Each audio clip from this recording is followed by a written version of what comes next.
too long ago, if you were to ask me if I would ever buy a naked bike, my answer would be overwhelmingly no. Not because I have anything against naked bikes, but more about how a naked bike can meet my needs.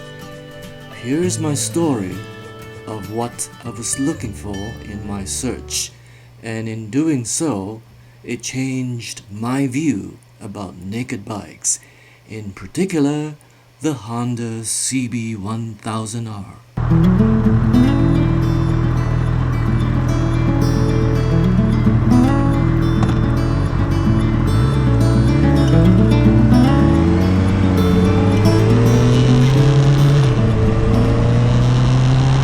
Welcome to the review of my own 2021 CB1000R Black Edition. First, allow me to say what this review is not about. This review will not be focusing on the specs and the usual manufacturer's feature set. You can get all of those from your own regional Honda website. I'm not here to help Honda sell bikes either, but it's more about you. It's about sharing with you useful information to help you make a decision on whether to get this bike or not. So I'll be focusing rather on the practical aspects of why I chose this motorcycle in the first place. Things related to how this bike met my expectations and met my needs. Specifically, I'll start from the skin of the bike and go on deeper from there. First, the looks. Looks are subjective. Is that true? Yes, it is true when the looks are borderline. But when it is overwhelmingly beautiful, I think most people would agree that it is beautiful, with a fraction of people disagreeing, of course. To me, the CB1000R Black Edition has a look that I cannot take my eyes off. It's so eye-catching that when I walked away, I had to turn my head back just one more time for a second look. The lines and the curves are almost similar to Italian supersports, yet it also has a retro flair of its own. Some of its lines do remind me of old-time cafe bikes, but that was it. It does not perform like an old-time cafe bike. Far from it. We'll talk about it later.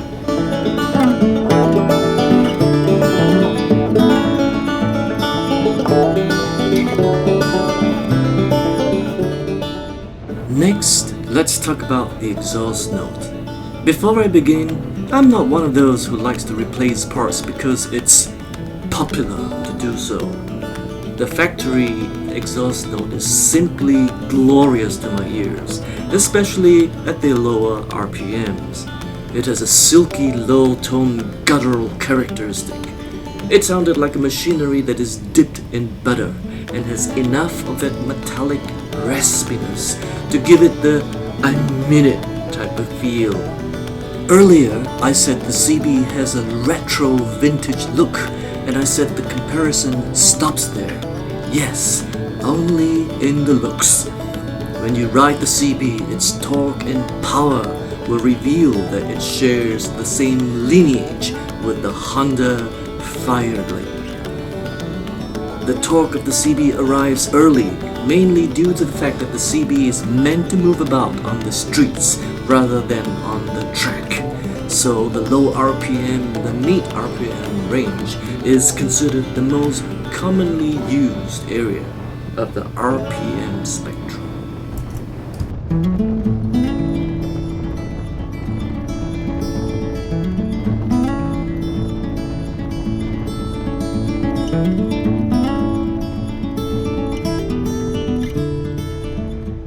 We're not done talking about the torque yet. There is more. The torque curve has a distinct two camelback humps. The first hump is from stationary to about 45,000 RPM. Below 5,000 RPM, the torque of the CB hovers above 50 foot-pound earlier than the Fireblade and maintains at that level until slightly over 5,000 RPM. Above 6,000 RPM, there is a significant large torque jump. This is where the torque curve proceeds to embark on the second hump on the torque curve. To put it mildly, the second jump in torque is quite massive in nature. It can come across like a shocking shove because at 6,000 RPM, your road speed is already pretty high, and when you get that large torque hitting you, it would feel like a turbo engine whack. To say the least, the first time I experienced it, I thought the bike had a plan to kill me.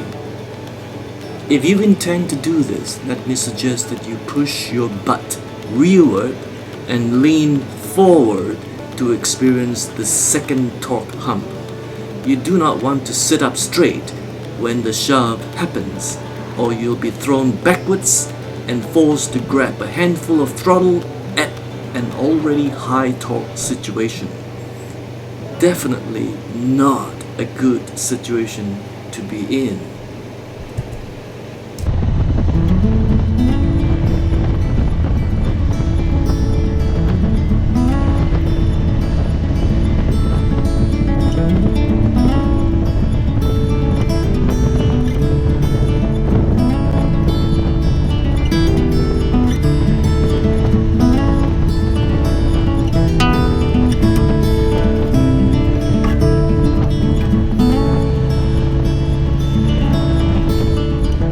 Next, we want to talk a little about the self-canceling signal light.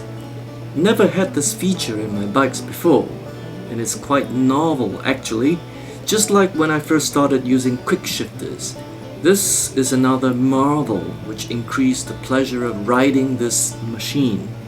I think it will become more prevalent as riders and manufacturers realize that this is something which the machine should take care of, and riders really does not want to be bothered by such mundane operations.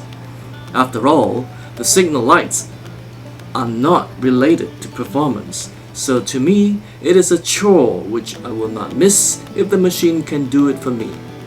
One caveat with Honda's implementation though, if the turn you're making is close to 90 degrees, it worked out like a charm.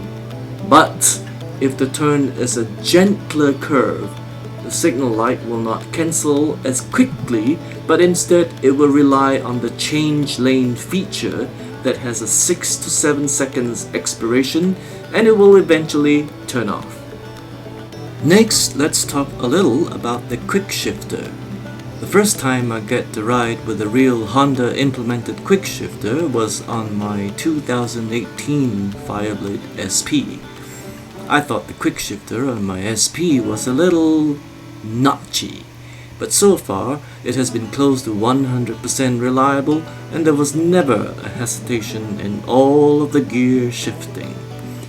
I have to say that the quick shifter on the CB is definitely smoother, probably because it's a newer generation quick shifter. I'm also using medium setting for quick shifter sensitivity. Next, let's talk about flickability. What is flickability?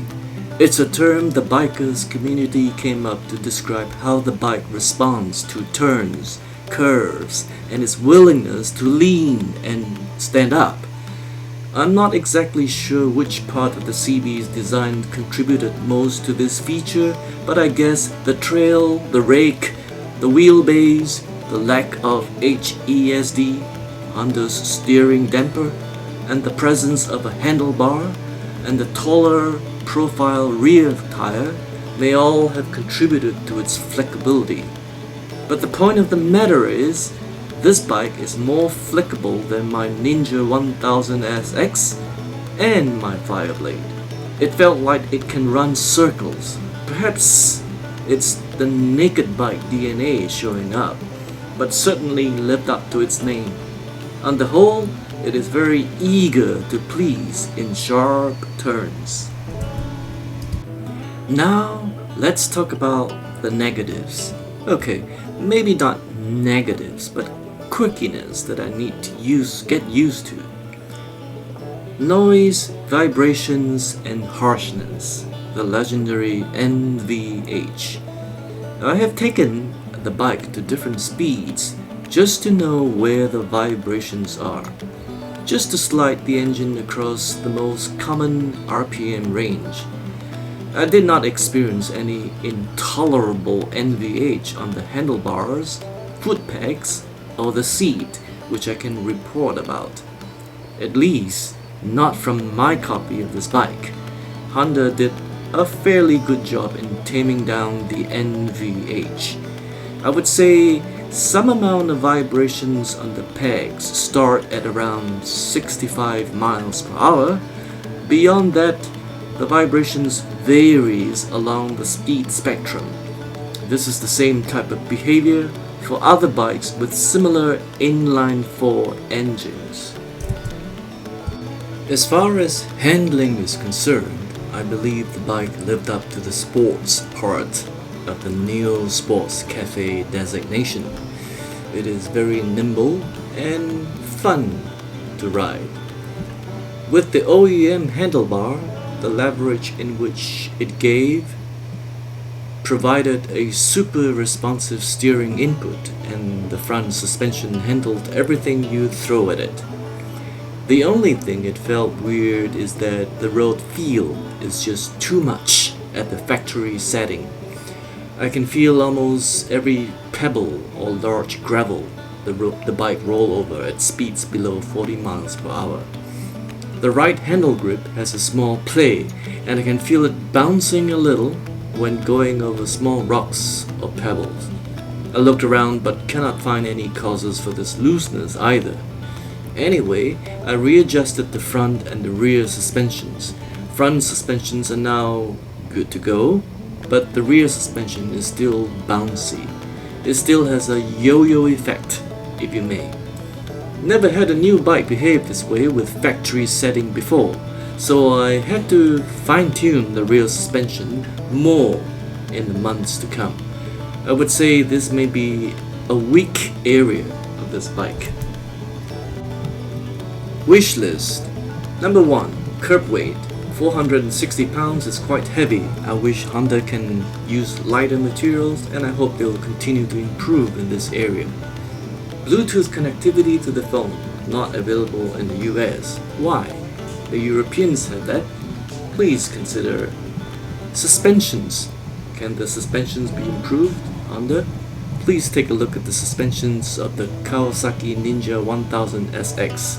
That bike is a touring sports bike and has the same price range as the CB1000R.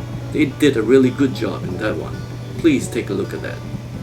And lastly, the fuel consumption. I have no issues whatsoever with the fuel consumption. Some people said that the fuel consumption is bad for this bike. My average is between 44 to 47 miles per gallon, US miles per gallon, and I think it's a really good one. Final thoughts. Should I buy this bike or not? Well, it depends on your application. What is your 80-20 usage? What do you use the bike 80% of the time for? In other words, what is your most common use case for your bike? In my experiences, the CB is a very versatile bike. I use it for running errands, short pleasure rides on country roads, longer distance trips, day trips. If you want a versatile, flickable, reliable bike, the CB is that kind of a bike. All the best to your quest for searching for a right bike. Have a safe riding on the roadways, and blessings to you all. Goodbye.